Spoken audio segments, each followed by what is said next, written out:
আসসালামু আলাইকুম viewers, come to another vlog video. সবাই আমার চ্যানেলটা একটু সাবস্ক্রাইব করে দিবেন এবং পাশে থাকা বেল আইকনটি অন করে দিবেন। চলে আসলাম দারুস শরিয়াত খানকা শরীফ গেট। আসলে নামটা শুনেই বুঝতে পারছেন, দারুস শরিয়াত খানকা শরীফ এটি একটি হাফেজি মাদ্রাসা। এখানে প্রতি বছর অনেক ছাত্র বের হয় হাফেজ হয়ে, আর অনেক ছাত্র এখানে পড়াশুনো করে। তো এখন আমি আপনাদের দেখাবো পাকশি ফুরফুরা শরীফ জামে মসজিদ।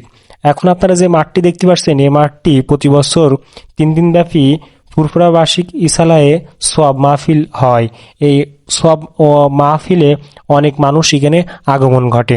তো এখন আমি আপনাদের দেখাবো পাবনার ঈশ্বরদী উপজেলা পাকশি প্রতি বছর 3 দিন ব্যাপী ফুরফুরা বার্ষিক ইসালায়ে ও সোয়াব মাহফিল হয়। 1932 সালে ফুরফুরা দরবারে কায়েম মুকাম পাকশি গোড়াপত্তন হয়। 1958 সাল থেকে প্রতি বছর এক সময়ে ওয়াজ মাহফিল ইসালায়ে সোয়াব মাহফিল অনুষ্ঠিত হয়ে আসছে।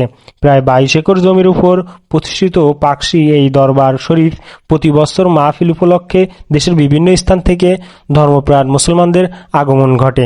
দেশের বিভিন্ন এলাকা থেকে মুসল্লিরা মাহফিল শুরুর বেশ কয়েকদিন আগে থেকেই সমাবেত হন। অনেকে আছেন যারা বুধবার শুরু হওয়ার এই ইসালায়ে সোয়াব মাহফিলে শরিক হয়ে শনিবার বাদ ফজর আখেরি মোনাজাত শেষ করে বাড়ি ফিরবে। এতে শুক্রবার জুমার নামাজ সবচেয়ে বেশি মানুষের আগমন ঘটে। এটি প্রতি বছর ফেব্রুয়ারি মাসে মাঝ বরাবরই অনুষ্ঠিত হয়। বুধবারে শুরু হয় প্রতি বছর। তো এখন আমি আপনাদের দেখাবো এই পাকশি ফুরফুরা শরীফের জামে মসজিদটা খুব কাছ থেকে আপনারা দেখতে পাচ্ছেন।